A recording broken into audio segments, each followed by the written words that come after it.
శ్రీ గురుదత్త. జై గురుదత్త. శ్రీపాద శ్రీ వల్లభ చరితామృతంలో ఈరోజు మనం 20వ అధ్యాయం చదువుకుంటున్నాం. విశ్వావధాన్ల వృత్తాంతము. శ్రీపాదుల వారి దివ్యమంగళ స్వరూప వర్ణన. నేను ఉదయముననే శ్రీపాదుల వారి దర్శనార్థము కురుంగడ్డకు వచ్చితిని. శ్రీపాదుల వారి శరీరము నుండి దివ్య కాంతులు వెదజల్లబడుచుండెను. శ్రీవారి దివ్య నేత్రముల నుండి శాంతి, కరుణ, ప్రేమ, జ్ఞానము జ్యోతిస్వరూపముగా వెలువడుచుండెను. వారి దివ్య సన్నిధిలోనున్నవారు శాంతిని, కరుణను, ప్రేమను, జ్ఞానమును ఆయాచితముగానే పొందుచుండిరి.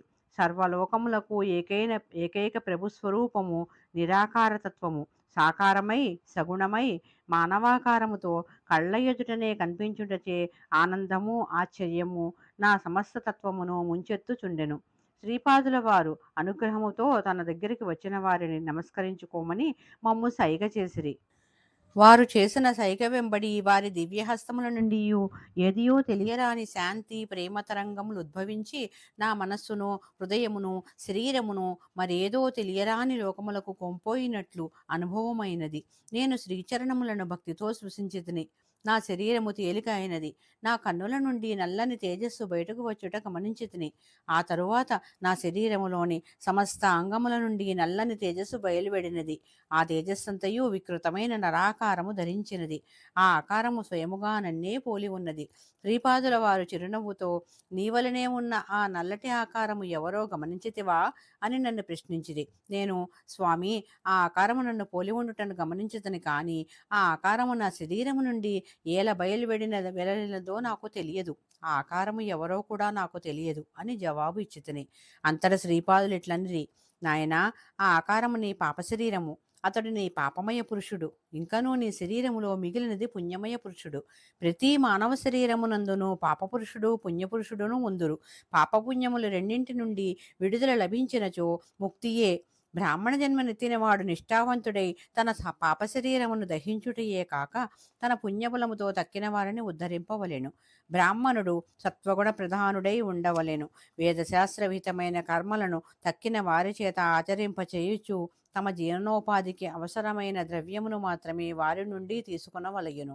ఆ రకముగా ద్రవ్యమును తీసుకున్నప్పుడు వారి పాపమును కూడా అప్రయత్నముగానే తీసుకొనుచున్నాడు. ఆ పాపమును తన తపోరూపమైన అగ్నిలో దహించి వేయవలెను. ఆ రకముగా జీవించు బ్రాహ్మణుడు మాత్రమే బ్రాహ్మణ శబ్దమునకు అర్హుడు. అట్లు కాని ఎడల అతడు జాతి మాత్రము చేతనే బ్రాహ్మణుడు గాని బ్రహ్మజ్ఞానవంతుడైన బ్రాహ్మణుడు మాత్రము కాజాలడు. మా మాతామహులైన బాపనార్యుల వంటి వారును, మా పితృదేవులైన అపరరాజ శర్మ వంటి వారును సద్బ్రాహ్మణులనిపించుకొనగలిగిన వారు. మా మాతామహి రాజమాంబయును, మా మాతృదేవి సుమతి మహారాణియును పరమ పవిత్రులు. అటువంటి వారి స్మరణ చేతనే జీవుల శరీరమునందలి వేల వేల పాపములు తక్షణము పలాయనము చిత్తగించును. ఆ మాటలను పలికి శ్రీపాదుల వారు క్షణకాలము మౌన ముద్ర వహించిరి. చేతివేళ్లతో తమ భ్రూమధ్యమును తాకి తమ కుడి హస్తమును చాచిరి. వారి అరచేతి నుండి ప్రకాశవంతమైన వెలుగు ఉద్భవించెను. తక్షణమే హోమమునకు కావలసిన పవిత్ర వస్తువులు ఉద్భవించెను. కొన్ని మధుర ఫలములు, పుష్పములు కూడా ఉద్భవించెను. తదుపరి కాంచనము, రజతము ఉద్భవించెను. ఆ తదుపరి నవరత్నములు ఉద్భవించెను. అటు తదుపరి దివ్యాగ్ని ఉద్భవించెను. నా శరీరము నుండి వెలువడిన పాపపురుషుడు మహాభయకంపితుడై అరుచుచుండెను. శ్రీపాదుల వారు తమ నేత్రముల కదలికతో పాపపురుషుని దివ్యాగ్ని యందు పడి దగ్ధము కావలసినదని ఆజ్ఞాపించిరి. వాడు అయిష్టముగానే ఆ అగ్ని యందు పడెను. నా శరీరమునందంటయు మంటలు ఉద్భవించెను. నేను, స్వామి, నేను దహింపబడుచున్నాను, రక్షింపుడు, రక్షింపుడు అని అరచుచుంటిని. శ్రీపాదుల వారి దివ్యనేత్రముల నుండి కాంతి తరంగం ఒకటి నన్ను తాకినది. నా శరీరము శీతలమయ్యను. హోమాగ్ని పాపపురుషుని కాల్చివేసినది. నా శరీరమునందు రకరకములైన విద్యుత్తులు ఉద్భవించినవి. నా కుండలిని జాగృతమొకటను గమనించితిని. నా నాడీ స్పందనం ఆగిపోయెను. హృదయ స్పందనము ఆగిపోయెను. నేను సమాధ స్థితిలోకి జారుకుంటిని. మధ్యాహ్న సమయమైనది. ఆనాడు గురువారం. శ్రీపాదుల వారు స్నానమాచరించి భక్తజన పరివేష్టితులై ఉండిరి. భక్తజనులు సమర్పించిన భిక్షాన్నమును శ్రీపాదుల వారు తమ దివ్యహస్తముతో స్పృశించిరి. తమ కమండలము నుండి జలమును భక్తజనులపై ప్రోక్షించిరి. అష్టదిక్కులయందు కొంత అన్నమును బలిగా ఉంచిరి. కోటి కోయిలల కమ్మని స్వరముతో నన్ను పేరు పెట్టి పిలిచిరి. అందరినీ భోజనము చేయుడని ఆజ్ఞాపించిరి. నన్ను తమకు సమీపముగా రమ్మని ఆదేశించిరి. క్షణకాలము కన్నులను మూసుకొని తిరిగి కన్నులను తెరిచి నా వైపు తమ విలాస దృక్కులను సారించిరి. వారి చేతిలో రజత పాత్ర ఒకటి ఆవిర్భవించింది. దాని నిండుగా హల్వా అని పిలువబడు ఉత్తర దేశ వంటకము ఒకటి ఉన్నది. అది శ్రీపాదుల వారికి ఇష్టమైన వంటకము. శ్రీపాదుల వారు శంకరభట్టు, నన్ను నా భక్తులు తమ భక్తి పారవస్యముతో బంధించెదరు. నేను నిష్కల్మషమైన భక్తి శ్రద్ధలకు మాత్రమే బద్ధుడను. పైండా వెంకటప్పయ్య శ్రేష్ఠి గారి ధర్మపత్ని వెంకట సుబ్బమాంబ ఈ వంటకమును నా నిమిత్తమై తయారు చేసి నేను ఆరగించిన తదుపరి మాత్రమే భోజనము చేసదనని ప్రతిజ్ఞ పూనినది. వారి మనుమరాలు లక్ష్మీవాసవి నా చేతికి రక్షాబంధనము కట్టినది. నా భర్త జాతకమునందు మారకయోగం ఉన్నదని జ్యోతిష్కులు అనుచున్నారు. నేను నీకు రక్షాబంధనము కట్టిన మాట యథార్థమేనని నీవు ఈ ప్రసాదమును స్వీకరించి నన్ను సుమంగళిగా ఆశీర్వదించవలసిందని పట్టుబట్టి నిరసన దీక్ష చేపట్టింది. నాకు వేరే గతి ఏమున్నది? చిరంజీవి లక్ష్మీవాసవిని లక్ష్మీ సౌభాగ్యవతిగా ఆశీర్వదించి పుష్పములను గాజులను కుంకుమను ప్రసాదించి తిని మా అమ్మమ్మ వెంకట సుబ్బమాంబ ప్రేమతో తయారు చేసిన హల్వాను నా వెంట తెచ్చి తిని ఈ మధుర పదార్థము అనేక జన్మల నుండి సంప్రాప్తమవుచుండిన మహాపాతకములను నిర్మూలించును. నా భక్తుల ఎంట నాకు నివేదన చేయబడిన ప్రసాదమును నేను స్వయముగా సూక్ష్మ కిరణముల ద్వారా స్వీకరించుదును. అయితే శ్రేష్ఠి గారి ఎంట వండినది మహాప్రసాదము కావున నేను స్వయముగా భౌతికముగా స్వీకరించుచుంటిని. నీవును ఈ ప్రసాదము స్వీకరించవలసినది అనిరి. ఆ ప్రసాదము యొక్క మాధుర్యమును వర్ణించుట ఎవరి తరము? ప్రసాదమునందు కొంత భాగము పైకి విసిరిరి. అది నభోమండలములో ఎచ్చటికో పోయెను. మరికొంత ప్రసాదమును తమ అరచేతిలో జారవిడిచిరి. అప్పుడు అచ్చటి భూమి బద్దలై ప్రసాదమునకు దారి ఇచ్చెను. ప్రసాదము భూమిలోనికి పోయిన తదుపరి బ్రద్దలైన భూమి మరలా యథాస్థితికి వచ్చెను. అచ్చటనున్న ప్రసాదమును తక్కిన భక్తులు కూడా వాంఛించిరి. శ్రీపాదులు ఎవరిని నిరాశపరచు అవతారము కానే కాదు. ఎందరికి పెట్టినను అది ఇంకనూ అక్షయమగుచుండెను. ఇంతలో పద్మశాలి కుల సంభవుడైన గురుచరణుడు అనే భక్తుడు యతించెను. శ్రీపాదుల వారు వానికి కూడా ప్రసాదము పెట్టిరి. ఆ రచిత పాత్రను కృష్ణానదిలోనికి విసిరి వైచిరి. తరువాత శ్రీపాదుల వారు పద్మశాలీలు మార్కండేయ గోత్రము వారే. కారణాంతమున వారు మాంసభక్షకులు అయిరి. నా సన్నిధిలో కారణము లేని కార్యము జరగనేరదు. గురుచరణ, నీవు ఎన్నియో రోజుల నుండి నాకు ప్రసాదమును నైవేద్యముగా పెట్టుచు శ్రీ గురుచరణములే సర్వదా శరణు శరణు అనుచు పవిత్ర జీవితమును గడుపుచున్నావు. ఈనాడు శ్రీ గురు కరకమలముల నుండి మహాప్రసాదమును పొందగలిగితివి. శంకరభట్టునకు గురుతత్వమును నీకు తెలిసినంత విశదపరచుము. మేము మధ్యాహ్న సమయమున యోగనిద్రలో ఉండి మానవ సంచారము చేసెదము. మమ్ములను ఎవ్వరూ దర్శింపరాదు. మా విశ్రాంతికి భంగము రానివ్వరాదు అని సెలవిచ్చిరి. నేను శ్రీ గురుచరణుడు అనడి మహాభక్తునికి కలియుట నిజముగా శ్రీగురుని సంకల్పమే. శ్రీ గురుచరణుడు యోగమార్గములో పరిణితి చెందినవాడు. శ్రీపాదుల వారి తత్వమును నాకు తెలియజేసి ధన్యులను నర్పుడు అని నేను వారిని ప్రార్థించితిని. అంతటా గురుచరణుడు అనంతకోటి బ్రహ్మాండముల సృష్టి స్థితి లయములు అందించు మహాసంకల్పం ఏదైతే ఉన్నదో అట్టి నిరాకార నిర్గుణతత్వమే సాకార సగుణ స్వరూపమై పూర్వయుగమునందు శ్రీ దత్తాత్రేయుడిగా అవతరించి ప్రస్తుతము ఈ యుగమున ఈ కాలమున శ్రీపాద శ్రీవల్లభ రూపమున అవతరించినది. ఈ అవతారము నరాకారముగా తోచు నిరాకారము, సగుణముగా తోచు నిర్గుణము, ఒక దేవతా స్వరూపముగా తోచు సర్వదేవతా స్వరూపము, అన్ని యోగ మార్గములకు గమ్యము. సృష్ట్యాది నుండి మహర్షులు తమ తమ సాధనా విశేషముల వలన సాక్షాత్కారమును పొందిన దేవతా స్వరూపములన్నీ శ్రీపాదుల వారి యొక్క దివ్య స్వరూపములే. పూర్వకాలమునందు మహర్షులకు అనేక దివ్యశక్తులు ఉండేవి. వశిష్ఠుడు హవ్యాయుక్తముగా యజ్ఞములు చేయువాడు. హవ్యమక్కర లేకుండా యజ్ఞమును చేయు విధానమును విశ్వామిత్రుడు, జమదగ్ని అనువారు అనుసరించేవారు. ఏదైనా ఒక కర్మను చేయుటకు గాని చేయకుండుటకు గాని వేరు విధముగా చేయుటకు గాని ఆ కర్మ యొక్క రహస్యమును ఆ మంత్ర రహస్యమును తెలిసిన వాడే సమర్థుడు అగును. శ్రీపాదుల వారు సర్వసమర్థులు. అయితే వారు కర్మరహస్యమును ఎరిగినవారు కనుక ఆయా వ్యక్తుల ఎడల వారు ప్రవర్తించు విధానముల్లో వ్యత్యాసములు కనిపించును. అన్ని శక్తులలోనూ ప్రేమశక్తి సర్వశ్రేష్టమైనది. దానికున్న శక్తి అనంతమైనది. బాపనార్యులు గాని, నరసింహవర్మ గాని, పైండా వెంకటప్పయ్య శ్రేష్ఠి గాని విచిత్ర యోగ సంపన్నులు. వారు ముగ్గురికి శ్రీపాదుల వారి ఎడల వాత్సల్య భక్తి మెండు. వారు తమ ప్రేమశక్తితో ఫలానా కార్యమును సుసంపన్నం చేయమని శ్రీపాదుల ఎదుట మంకుపట్టు పట్టగలరు. శ్రీపాదుల వారు కూడా తలయించక తప్పదు. శ్రీపాదుల వారి ప్రతి స్త్రీలోనూ తమ మాతృశ్రీని దర్శింపగల సహజ స్వభావులు. సహజ వాత్సల్యముతో ఎవరైనాను శ్రీపాదుని దివ్య శిశువుగా భావించి ఆరాధించెదరో శ్రీపాదుల వారు కూడా వారి ఇండ్లల్లో శిశువుగానే ప్రవర్తించెదరు. ఇది ఏ మహామాయ. యోగులు జ్ఞానులు పదే పదే వల్లించి చెప్పేడి నిర్గుణ నిరాకార పరబ్రహ్మము దివ్య శిశువుగా పీఠికాపురంలో దివ్య లీలలను చూపుట తర్కమునకు అందని విషయము. వేద శాస్త్రముల అధ్యయనము ద్వారాను, యోగ మార్గము ద్వారాను, జ్ఞాన మార్గము ద్వారాను దైవము లభించును అనేది అభిప్రాయముతో సాధన చేయు వారికి ఆ దైవము ఆయా మార్గముల ద్వారా మాత్రమే లభించును.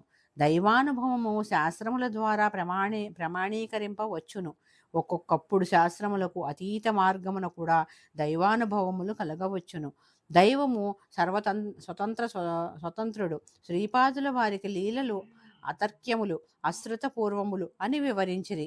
అంతట నేను, అయ్యా, మీకు శ్రీపాదుల వారి దర్శనము ప్రప్రథమున ఏ విధముగా లభించెను, ఆ కథాప్రసంగము చేసి నన్ను తరింపచేయుడు అని శ్రీ గురుచరణుని కోరితిని. అంతటా గురుచరణుడు, బ్రాహ్మణోత్తమ, మీరెంతయో ధన్యులు. శ్రీపాదుల వారి సమక్షమున వారి దివ్యలీలలు మీకు తెలియజేయు భాగ్యము నాకు కలుగుట కేవలము నా పూర్వజన్మ సుకృత విశేషము. మీరు శ్రీగురుని అవ్యాజ కరుణాకటాక్షము అని పలికి తనకు శ్రీపాదుల వారి దర్శనము కలిగిన విధమును సంగ్రహముగా వివరించిరి. నేను దైవభక్తి గల కుటుంబంలో జన్మించితిని. చిన్నతనము నుండి నేను మా కులదైవమనే దత్తప్రభువునే కొలుచుచుంటిని. కుటుంబమునందు ఆర్థిక చింతలు మెండుగా ఉండేవి. దత్తప్రభుల వారిని ఎంత వేడుకున్నను నా కష్టములు తీరలేదు సరికదా మిక్కుటము కాజొచ్చెను. కొంతమంది పెద్దలు, నీకు దత్తప్రభువు అనుగ్రహము లేదు, నీవు కులదైవముగా వేరొక దైవమును ఎంచుకుని పూజించుకున్న ఎడల నీ కష్టములు తీరవచ్చును అని సలహా ఇచ్చిరి. నేను కూడా ఏ దైవమును కులదైవముగా ఎంచుకున్నా నా కష్టములు కడతీరునా అని తలచుచూ నిద్రపోతిని. కలలో భయంకర ఆకారుడైన కసాయి వారిని చూచితిని. అతని మిక్కిలి ప్రేమతో మేకల మందను పెంచుచుండెను. ప్రతిరోజును కొన్ని మేకలను తన కత్తికి బలి చేయుచుండెను. నేను అతని చేతిలోని కత్తి నన్ను భయభ్రాంతుని చేయుచుండెను. అతడు మేఘ గంభీర స్వరమున, నేను దత్తుడను, నీవు ఏ దేవీ దేవతలను ఆరాధన చేసినను ఆ స్వరూపం అన్నీయూ నేనే. నీవు ఆరాధించు దైవము యొక్క నామరూపములను మార్చినంత మాత్రమున నేను మారేడివాడను కాను. నేను నిన్ను వదలువాడను అంతకంటెనూ కాదు. నీవు నావాడవు. నా మీద నన్ను నీ నీడ నన్ను విడిచి ఎట్లుండగలదు? సమస్త దేవీ దేవతల సంకల్పములను, సమస్త మానవకోటి సంకల్పములను నడిపించు మహాసంకల్పము నేనే. భగవద్ అవతారములన్నీయు ఏ బ్రహ్మస్వరూపము నుండి వెలువడనో ఆ బ్రహ్మమును నేనే. పులి నోట చిక్కిన జంతువు తప్పించుకొనగలుగునేమో కాని నా చేత చిక్కిన నీవు తప్పించుకొనలేవు. దత్తభక్తులు సింహ కిశోరముల వలె ఉండవలను కాని పిరికి పందలు కాకూడదు. నేను సింహము వంటి వాడను. సింహ కిశోరములకు సింహము వద్ద భయం ఉండజాలదు అని తమ తల్లిని తమ ఆటపాటలతో మురిపించును. ఈ కత్తితో నిన్ను చంపుట ఖాయము. ముల్లోకములందనూ నిన్ను రక్షింపగలుగువారు ఎవ్వరూ లేరు అని పలికెను. నేను భయభ్రాంతుడనై వెర్రి కేకలు వేయసాగితిని. ఇంతలో కల చెదరినది. ఇంటిలోని వారి విషయం ఏమిటి అని అడిగిరి. నేను నా స్వప్నవృత్తాంతము వారికి తెలిపితిని. ఏ జన్మలో చేసుకున్న కర్మఫలమో ఈనాడు ఈ దరిద్రావస్థను అనుభవించుచుంటినని వాపోతిని. మా ఆర్థిక బాధలు మరింత మెండాయెను. నేను చనిపోయినను బాగుండనని భావించితిని. తెల్లవారగానే మా ఇంటి ముంగట ఒక హరిదాసు ప్రత్యక్షమాయెను. అతని చేతుల్లో చిరతలు ఉండెను. అతడు హరినామము గానము చేయుచుండెను. నెత్తి మీద బియ్యము పోసుకొను పాత్ర ఒకటి ఉండెను. అతడు ఒక వింత హరిదాసు. ఆ పాత్ర యందు అతడు ఒక చిన్న మేడి మొక్కను కలిగి ఉండెను. హరిదాసు ఇంటి ముంగిట నిలిచినప్పుడు బియ్యము వేయకపోవుట అశుభ సూచకము అందురు. అందుచేత ఇంటిలో బియ్యము ఏమైనా ఉన్నాయేమోనని వెతికి కనిపించిన గుప్పెడు నూకలను హరిదాసుకి ఇచ్చితిని. హరిదాసు ఆ గుప్పెడు నూకలను స్వీకరించి, అయ్యా, నిన్న రాత్రి ఒక కసాయివాడు గురుచరణును అనే దత్తభక్తుని హత్య చేసినాడు. చిత్రమేమనగా ఆ మనిషి ప్రాణములు శరీరము నుండి విడవడి ఈ మేడి మొక్క యందు నిలిచినవి. ఔదుంబర వృక్షమూలమున దత్తాత్రేయుల వారు ఉందురని ప్రమాణము. ఈ మొక్క సామాన్యమైనది కాదు. గోదావరి మండలమున శ్రీ పీఠికాపురమును మహాక్షేత్రము కలదు. అచ్చట స్వయంభూదత్తుడు శ్రీపాద శ్రీవల్లభుడు అనడి మారువేషమున తిరుగుచుండునని ప్రతీతి. శ్రీ వల్లభుల వారి మాతామహా గృహమున ఉండు ఔదుంబర వృక్షము యొక్క సంతతి ఈ మొక్క. ఈ మొక్క మీ ఇంట నాటి సర్వ శుభములు పొందుము అని పలుకగా నాకు తల తిరిగిపోయినట్లు అయినది. అంతట నేను హరిదాసునితో, అయ్యా, గురుచరుడు అనడి వాణను నేనే హత్యకు గురి కాలేదు. నేను దత్తభక్తుండనే. నేను స్వప్నమున కసాయివాణిని చూచితిని.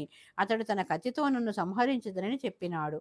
ఏ మానవుడైనా విగతజీవుడైనప్పుడు తన శవము సంప్రాప్తము కానప్పుడు మేడికర్రలను పేర్చి శవముగా భావించి ఉత్తర క్రియలను చేయుట విని ఉన్నాను. అంతేకాని ఒక మనిషి ప్రాణములను ఔదుంబర వృక్షములోనికి ఆకర్షించి అదే సమయములో ఆ మనిషి యందు ప్రాణములు నిలుపుట ఎచ్చటనూ వినలేదు, కనలేదు అంటిని. ఔదుంబర వృక్ష మహిమ. అంతటా హరిదాసు బిగ్గరగా నవ్వి, నీవు చెప్పున్నది నిజమే, కాదనను. ఈ సృష్టి యొక్క మర్మమంతయు ఆది గురువునైన దత్తప్రభువునకు మాత్రమే అవగతము. ఉత్తర క్షణములో వారు ఏమి చేయ సంకల్పించెదరో సప్త ఋషులు కూడా గ్రహింపజాలరు. అట్టిది నీవెంత, నేనెంత. మనుష్యుడు శారీరకముగా మరణించినంతనే మరణమనుకొనుచున్నాడు. జాతకునికి మార్గదశ సంప్రాప్తమైనప్పుడు సద్గురువు తన శిష్యుని ఘోరమైన మానసిక క్షోభకు, ఘోరమైన అవమానములకు, భరించ శక్యముగాని కష్ట నష్టములకు గురిచేసి కర్మక్షయమునరించి పునర్జన్మను ప్రసాదింపవచ్చును. అవతార పురుషుడు తన ఆశ్రితుని స్వల్పమైన వ్యధకు గురిచేసి పునర్జన్మ ఇయ్యవచ్చును. అయితే దత్తాత్రేయుల వారు తమ ఆశ్రితుల ప్రాణశక్తిని తాము సదా నివసించడి ఔదుంబర వృక్షమునకు ఆకర్షించి ఔదుంబర వృక్షము నుండి వెలువడు ప్రాణశక్తి ద్వారా ఆశ్రితుని శరీరము రక్షించదురు.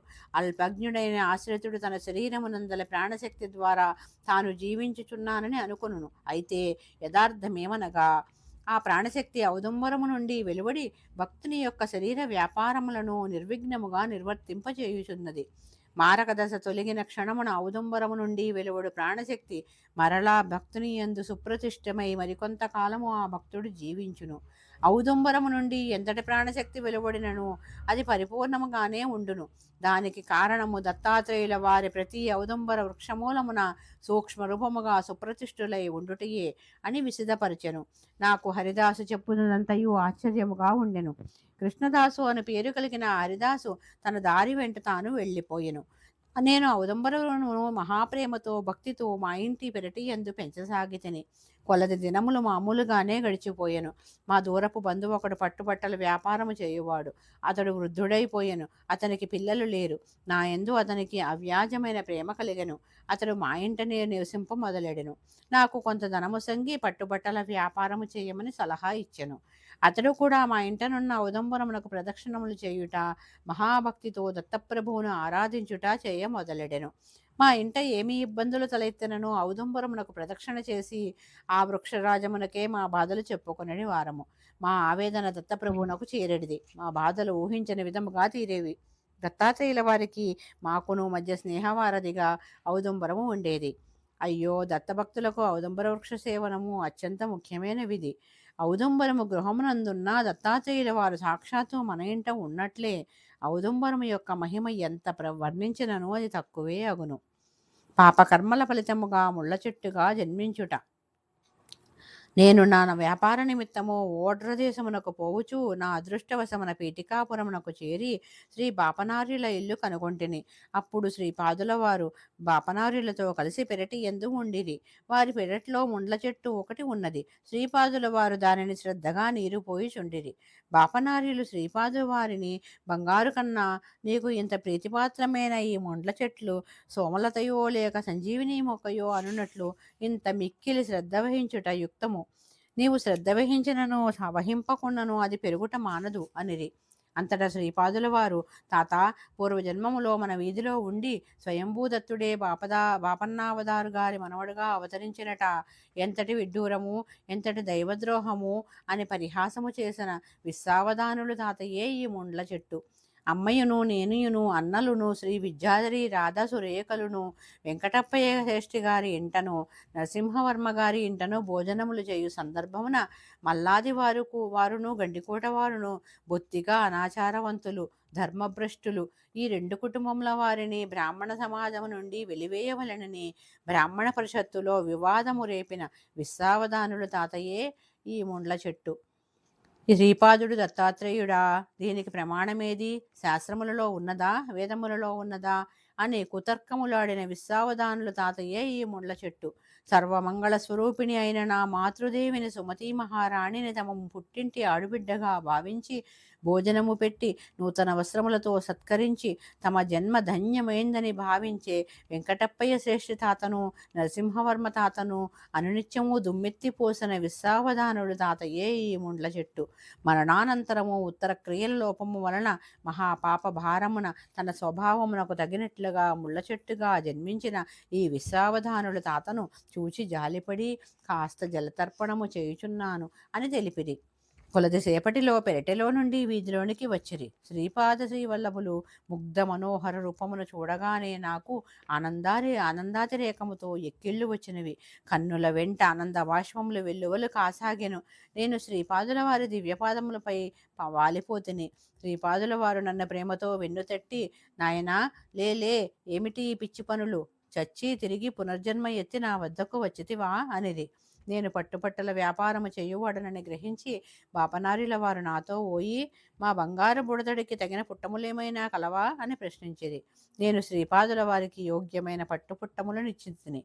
గురుచరణ, నీకు ఒక వింత చూపెదను రమ్మని వారు నన్ను లోనికి తీసుకుని పోయిరి. బాపనారిల వారు కూడా శ్రీపాదుల వెంట నుండిరి. శ్రీపాదుల వారు మమ్మలను ముండ్ల చెట్టు వద్దకు తీసుకుని పోయి, విస్సన్న తాత, నీ సంతానము శ్రద్ధారహితముగా చేసిన శ్రాద్ధకర్మల వల్ల బాపనార్యుల వంటి మహాపురుషులను అకారణముగా నిందించుట వలనను నీకిట్టి నీచమైన జన్మ కలిగింది. ఈ గురుచరణుడు అనడివాడు నీకు పూర్వజన్మమున పుత్రుడు. వీని చేత నీకు శ్రాద్ధకర్మను ఆచరింపచేసదను. నీకు సమ్మతమేనా అని అడిగెను. మేము తెల్లబోయి చూచుచుంటిమి. ఆ ముండ్ల చెట్టును ఆచ్ఛాదించి నుండి వాయు రూపమున ప్రేతాత్మగా ఉండిన విశ్వావధానులు అంతకంటేనూ మహద్భాగ్యము కలదా అని స్పష్టముగా చెప్పెను. శ్రీపాదుల వారు నా చేత ఆ ముళ్ళ చెట్టును సమూలముగా పీకించి వేసిరి. తమ చేతిలోని రావి పుల్లను మేడి పుల్లను తీసుకుని అగ్నిని సృష్టించమనిది. ఆ రెండింటి ఘర్షణ వల్ల అగ్ని జనించింది. నేను ఆ ముండ్ల చెట్లను దగ్ధము చేసేదని. శ్రీపాదుల వారు నన్ను స్నానము చేయమని ఆదేశించిరి. స్నానానంతరము శ్రీపాదుల వారు నాకు విభూతినిచ్చి ధారణ కావించుమని చెప్పి, శివుడు కాటిలోని బూదిని వంటికి అలముకొనని లోకులు అనుకొందురు. మహాపురుషులు, సిద్ధపురుషులు, మహాయోగులు, మహాభక్తులు కాలధర్మము చెందునప్పుడు వారిని దహనము చేసిన బూదిని శివుడు తన వంటిపై ధరించును. తన శరీరమున ఆవరించి ఉన్న తేజోవలయముల్లో వారు ఐక్యస్థితిలో ఉందురు. కోతి, పాము, ఆవు వంటి జంతువులు పొరపాటున మనచే హతమైనప్పుడు కూడా తప్పకుండా వాటికి ఉత్తర క్రియలు చేయవలెను. వాటికి శ్రద్ధాపూర్వకముగా దహనము చేసి అన్నార్తులకు భోజనము పెట్టినా చాలును. మంత్రపూర్వకముగా చేయవలసిన విధి ఏదిన్నూ లేదు. ఏదో ఒక జన్మలో మనకు ఏ కొద్దిపాటి రుణబంధము కలిగి ఉన్న ఆ జీవులు ఏదో ఒక పొరపాటు వల్ల మనచే మరణించును. వాటిని శ్రద్ధాపూర్వకముగా దహనము చేయుట వల్ల మనకు కర్మశేషము నశించును. వాటికి సద్గతి కలుగును. పూర్వయుగమున ఒకసారి కరువు కాటకములలో లోకము తల్లడిల్లుచుండెను. గోగణాభివృద్ధి ఉండినదే కాని గోఘృతము వంటి పవిత్ర పదార్థములు ఉత్పత్తి కానేరవు. యజ్ఞయాగాదులు లేకపోయిన ఎడల దేవతలకు మానవులకు విశ్వనీయంత చేత ఏర్పరుబడిన పరస్పర సహకారం అనున్నది నిరర్ధకమైపోయి ధర్మగ్లాని కరుగును. మానవులకు ఆహార సమృద్ధి లేనిచో జీవింపజాలరు. అందువల్ల గౌతమ మహర్షి తన ఆశ్రమమునందు తన తపోబలముతో పంటలను పండించుచుండెను. గౌతమ మహర్షికి కారణాంతమున సంప్రాప్తించిన మాయా గోహత్య పాతక నివారణార్థము వారిచే గోదావరి అవతరణము గావించబడినది. కావున గౌతమ మహర్షికి లోకమెంతయో రుణపడి ఉన్నది. గౌతమ మహర్షి భార్య అయిన అహల్య మహాపతివ్రత. ఈ విశ్వావధానులు గౌతమ గోత్రమును జన్మించినాడు. గౌతమ మహర్షికి విశ్వావధానులకు ఉన్న సంబంధము కేవలము ఆ గోత్రమునందు జన్మించుటయే. ఇది అత్యంత స్వల్పమైన రుణానుబంధమే అయినను త్రేతాయుగములలో ఇదే పీఠికాపురములో సవితృకాటక శయనములో గౌతమ మహర్షి కూడా పాల్గొని ఉన్న కారణమైన విశ్వావధాన్లు అదృష్టవశమున పీఠికాపురమున జన్మించుటచే అత్యంత దుర్లభమైన నా దర్శనము కూడా పొంది ఉన్న కారణము చేతను అయోగ్యునకు కూడా అవ్యాజ కరుణతో సద్గతి ఈ దత్తుడు ప్రసాదించగలడు అనేది లోకమునకు వ్యక్తము కావలసిన తరుణము వచ్చుట చేతను ఈ సంఘటన జరిగింది. రుణానుబంధము లేనిదే సునకము కూడా నీ దగ్గరికి రాదు. కావున ఎవరైనా నీ సహాయార్థమై వచ్చినచో వీలు కలిగిన సహాయము చేయుము. వీలు లేకపోయినా శాంతవచనములతో నీ అసమర్థతను తెలుపుము. అంతేకాని నిర్దాక్షిణ్యము చూపరాదు. ఈ విధముగా నిర్దాక్షిణ్యము చూపుదవేని సర్వభూతాంతర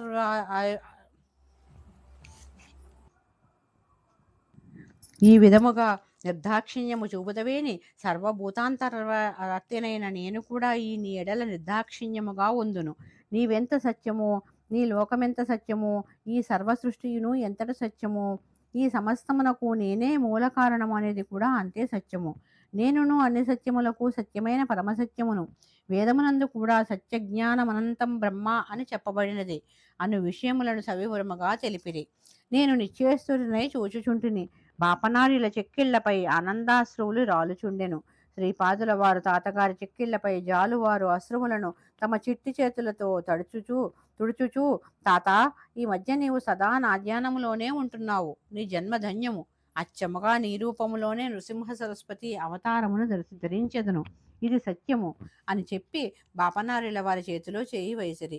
అంతట బాపనారిలు, శ్రీపాద, ఎన్నియో రోజుల నుండి ఒక సందేహము నా మనస్సున ఉన్నది, అడగమందువా అని సందేహము వెలిబుచ్చిరి. తక్షణమే శ్రీపాదులు చిరునవ్వు నవ్వుతూ, తాత, నీ అంతటి వాడికి సందేహమా? 10 సంవత్సరముల బుడతడినైన నేను తీర్చుటయ్యా, అయినను ప్రయత్నించదను, అడుగుము అనెను. సృష్టి స్థితి లయములకు బ్రహ్మ విష్ణు మహేశ్వరులే కదా చేయునది. శ్రీపాదుడు అవును అనెను. వారి యొక్క శక్తి స్వరూపములే కదా లక్ష్మీ, సరస్వతి, పార్వతులు. శ్రీపాదుడు అవును అనెను. ఈ త్రిమూర్తులను, వారి యొక్క ఈ త్రిశక్తులను ఆది పరాశక్తియే కదా సృష్టించినది. మరలా శ్రీపాదుడు అవును అనెను. అయిన నీవు ఎవరు అని బాపనారిలు శ్రీపాదుల వారిని ప్రశ్నించిరి. శ్రీపాదులు సర్వదేవతా స్వరూపుడు, అన్నింటికీ మూలము శ్రీపాదుడు. తాతగారి నోటి వెంట ఈ ప్రశ్నల పరంపర రాగానే శ్రీపాదుల వారు ముగ్ధ మనోహరముగా నవ్వి, తాత, ఇప్పుడే మీ కండ్ల ఎదురుగానే ముండ్ల చెట్టునకు సద్గతిని కలిగించితిని. నేను చేయు పనులకు శాస్త్ర ప్రమాణము ఉన్నదా అనేది విచికిత్స అవసరము. నేను అన్ని భూయోగ భూములందునూ ఉన్నాను. నన్ను ఆయా భూమికలలో యోగి అయిన వాడు తప్పక కలుసుకోగలడు. సృష్టి అనున్నది మాయ కాదు. దీనిని సృష్టి అని భావించుట మాయ. సృష్టి అన్నంతటను ఒకే భగవత్ చైతన్యము ఉన్నది. అయితే అది వివిధ కాల స్థితులలో, అవస్థలలో పరిణామమునకు వశీభూతమై ఉన్నది. ఈ పరిణామక్రమమునకు కాలము ఆధారమై ఉన్నది. కాలము గురించిన జ్ఞానము కలుగుచున్నది కనుక పరిణామక్రమము అనున్నది అనుభవమున ఉన్నది. ఈ కాలమనున్నది సూర్యచంద్రాది ఖగోళముల వల్ల మనకు కలుగుచున్నది. త్రికాల జ్ఞానము, అవస్థాత్రయ జ్ఞానము ఏకకాలముననే అనుభవములో గలవారు అత్రి మహర్షి. ఈ సృష్టి యందు అనసూయాతత్వమును అనుభవములో కలిగిన మహా ఇల్లాలు అనసూయామాత.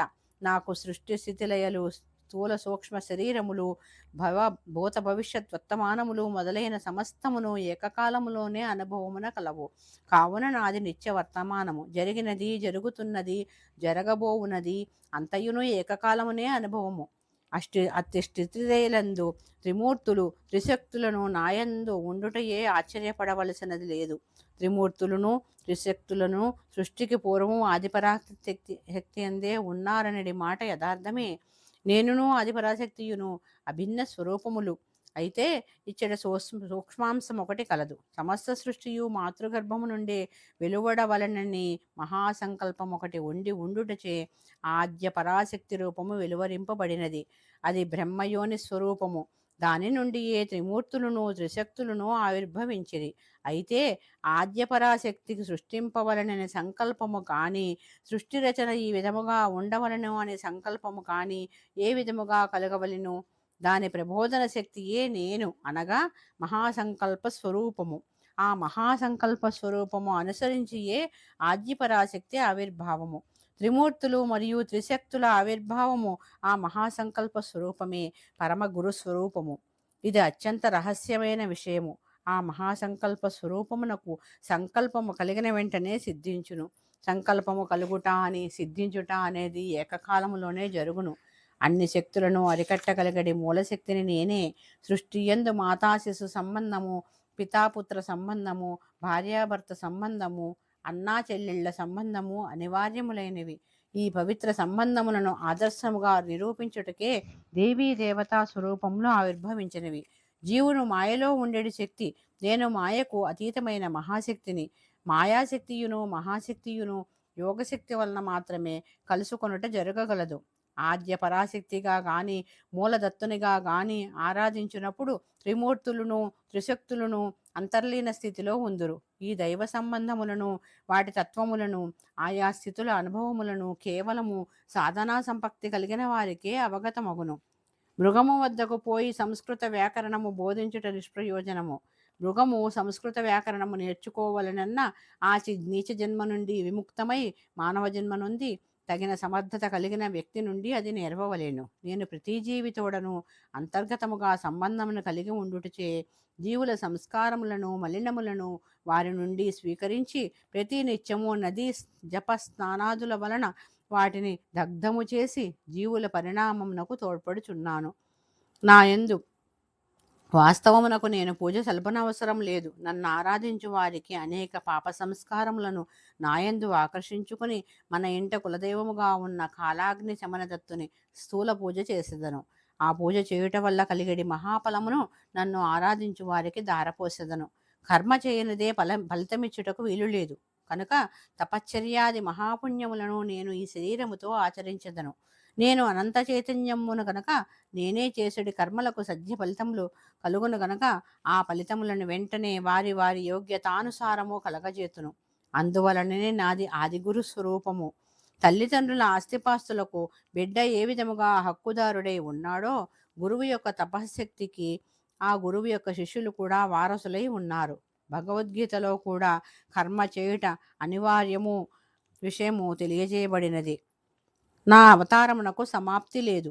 దత్తుడనైన నేను సులభ సాధ్యుడను. తక్కిన దేవతలు భక్తులు చేసిన తపస్సులతో సంతుష్టులై వరములను ఇచ్చెదరు. అయితే గురుస్వరూపమైన దత్తుడు తన శిష్యులు వరములు పొందుటకు అడ్డుగా ఉండేటి దుష్టశక్తులను దురదృష్ట శక్తులను తమ తమ తపోశక్తితో పరిహరించి వాటిని అనుగ్రహించు పరమ కారుణ్య స్వరూపము.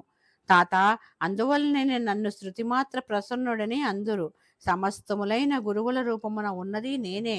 ఇది మహాకరుణతో అవతరించిన పరమగురు స్వరూపము కనుక అవతార పరిసమాప్తి లేదు. నా భక్తుని పిలుపు మేరకు నాకు చేరిన తక్షణమే నేను జవాబునిచ్చెదను. నా భక్తుల నుండి పిలుపు ఎప్పుడు వచ్చునా అని నేను నిరీక్షించుచుందును. నా భక్తుడు నా వైపు ఒక అడుగు వేసిన నేను నా భక్తుని వైపు 100 అడుగులు వేచెదను. నా భక్తులను కంటికి రెప్పవలే కాపాడి అన్ని విపత్తుల నుండి బాధల నుండి కాపాడుట నా సహజ నైజము అని బాపనార్యుల వారికి శ్రీపాదుల వారు దివ్యోపదేశములు చేసిరి. అంతటా నేను ఆ మహాగురువులను మహాప్రభు సోమలత గురించియో సోమయాగము గురించియో నేను కర్ణాకర్ణిగా వింటిని. దయచేసి దాని వివరములు తెలుపవలసిందని అడిగి తిని. అంతటా శ్రీపాదుల వారు సోమలతనే సంజీవిని మూలిక అని అందురని చెప్పి దానిని నీకు చూడవలనని ఉన్నదా అని అడిగిరి. నేను అవునంటిని. వెంటనే వారి చేతియందు సంజీవిని మూలిక ప్రత్యక్షమైంది. దానిని నాకు బహుమానముగా ఇచ్చిరి. అది వారి దివ్య ప్రసాదముగా ఈనాటికి నేను ఆ పూజా మందిరంలో భద్రముగా ఉన్నది. శ్రీపాదుల వారు ఈ సంజీవిని వనమూలికలు హిమాలయ పర్వత శ్రేణులలోను కాశ్మీరులోని మానస సరోవరంలోను సింధు నది ఉద్గమ స్థానం దగ్గర మల్లికార్జున ప్రభువు నిత్య నివాసమైన శ్రీశైల పర్వతము వద్దను సహ్యాద్రి మహేంద్ర దేవగిరి వింధ్యాపర్వత శ్రేణి బదరీ అరణ్య ప్రాంతములందును లభ్యమగుచున్నవి. దీని ప్రభావము వల్ల లక్ష్మణుడు మూర్ఛ నుండి కోలుకొనినాడు. దీనిని సేవించుట వలన ఎన్నో రోగముల నుండి విముక్తి లభిస్తుంది. దీని లేపనము వల్ల ఆకాశగమనము అనేది సిద్ధి కలుగును. కండరములు బలపడుటకు, నేత్రకాంతి పెరుగుటకు, శ్రవణశక్తి పెరుగుటకు ఇది ఎంతో దోహదకారి. దీని ప్రభావం వల్ల అగ్ని వలన కానీ జలము వలన కానీ విషము వలన కానీ ఏ రకమైన భయమును దుఃఖమును కలుగజాలవు. దీని వలన అణిమాద్యష్ట సిద్ధులు కలుగును. ఈ సంజీవిని మొక్కకు శుక్లపక్షము మొదలుపెట్టినప్పటి నుండి ఒక్కొక్క రోజు ఒక్కొక్క ఆకు చొప్పున జనించుచు పౌర్ణమి రాగానే ఆ కొమ్మకు 15 ఆకులు వచ్చును. కృష్ణపక్షము మొదలు కాగానే ప్రతిరోజు ఒక్కొక్క ఆకు రాలిపోయి అమావాస్య నాటికి అన్ని ఆకులు రాలిపోయి ఎండిపోవును. ఎండిపోయిన ఈ చిన్న కర్రను నీళ్లలో తడిపి రాత్రి గది యందు ఉంచితే దాని నుండి వెలుగు కనిపిస్తూ ఉంటుంది. సహ్యాది పర్వత శ్రేణి, భీమశంకర పర్వతముల దగ్గర క్రూర మృగాలు ఈ సంజీవిని మూలికను కాపలా కాయుచుండును. అర్ధరాత్రి అమావాస్య రోజున దివ్య కాంతితో వెలుగొందే ఈ మూలికను గుర్తుపట్టగలిగే వీలుండును. నాయన గురుచరణ, ఈ విధముగా 24 రకాల దివ్య ఔషధ మొక్కలు ఉన్నవి. ఇవన్నీ చాలా పవిత్రమైనవి. వీటిని ఆశ్రయించుకుని దేవతాశక్తులు ఉండును. అందుచేత పవిత్రములైన వేదమంత్రములను ఉచ్చరించుచు అత్యంత వినమ్ర ప్రభావమున వీటిని తవ్వి తీసుకోవలసింది.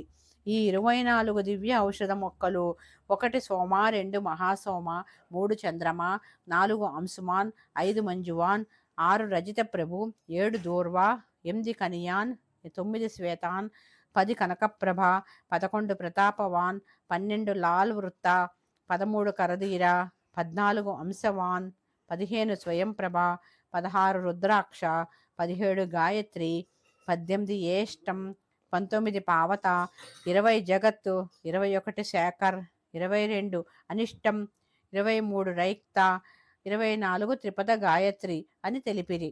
నేను శ్రీపాదుల వారి నుండి సెలవు గైకొని పీఠికాపురము నుండి బయలుదేరితిని. నేను శంకరభట్టునకు ఈ వృత్తాంతము వివరించుట పూర్తి కాగానే మహాగురువుల మానస సంచారము పూర్తి అయినట్లుగా వారి దర్శనమునకు రమ్మనమని ఆజ్ఞ అయినది. మేము వారి దర్శనము చేసుకొంటిమి. శ్రీవారి దివ్య హస్తముల నుండి ఫలములను ప్రసాదములను గైకొంటిమి. తదుపరి శ్రీపాదులిట్లనిది: మీరు ఇరువురును కృష్ణ దాటి ఆవలి ఒడ్డునకు పొండు. మీరు మాంచాల గ్రామమునకు పొండు. మాంచాల గ్రామ దేవత మిమ్మలను ఆశీర్వదించును. ఆయమ్మ ఆశీర్వాదము పొందిన తదుపరి తిరిగి కురుంగడ్డకు రండు. మీరు ఎచ్చట ఉన్ననో ఎంత దూరములో ఉన్ననో నేను మిమ్మలను ఎప్పుడునూ గమనించుతూనే ఉన్నదని గ్రహింపుడు. భవిష్యత్తులో మాంచాల గ్రామము విశ్వవిఖ్యాతమగును. ఒకానొక మహాపురుషుని జీవ సమాధి వల్ల అది ప్రఖ్యాతమగును. ఆ మహాపురుషుని లీలలు విచిత్రములుగా ఉండును. పీఠికాపురము స్థూల దృష్టిలో ఒకటి ఉన్నట్లు సూక్ష్మ దృష్టిలో కూడా పీఠికాపురము ఉన్నది. అది ఏ స్వర్ణ పీఠికాపురము. అది నా స్థూల శరీరము ఆవరించి ఉండు తేజోవలయమున సుప్రతిష్టమై ఉన్నది. ఏ యుగములో వారైనను, ఏ దేశములో వారైనను, ఏ కాలములోని వారైనను నా కటాక్షమును పొందిన ఎడల వారి చైతన్యము స్వర్ణ పీఠికాపురమునందు సుప్రతిష్టమగును. ఇది యోగ దృష్టి కలవారికి ఎల్లరకు అవగతము కావలసిన విషయము. స్వర్ణపీఠికాపురమునందు తమ జీవిత చైతన్యమునకు స్థానమును సంపాదించుకోగలిగిన వారందరూ ధన్యులు. వారిని జన్మజన్మలలోనూ నేను వెన్నంటి కాపాడెదను. నాయనా శంకరభట్టు, అనేక వందల సంవత్సరముల తరువాత నా పేరిట మహాసంస్థానము ఏర్పడగలదు. నా మాతామహాగృహమున, నా జన్మస్థలమున ఔదంబర వృక్షఛాయ కింద నా పాదుకలు ప్రతిష్ఠింపబడును.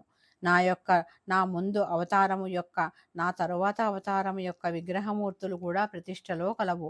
ఇదిగో దివ్య దృష్టిని ఇచ్చుచున్నాను చూడుడు అని గురుచరణుని నన్ను భ్రూమధ్యమున తాకిరి. మేము ఆ సుందర దృశ్యమును చూచి ధన్యులమైతిమి. వారి సంకల్పము అమోఘము, లీలలు విచిత్రములు. మేము బయలుదేరినప్పుడు వారి ఇట్లు అనిరి: వశిష్ఠుని అంశ కలిగిన వాడు నా సంస్థానమున పూజారిగా వచ్చును. శ్రీపాద శ్రీవల్లభులకు జయము జయము. శ్రీ గురుదత్త. జై గురుదత్త.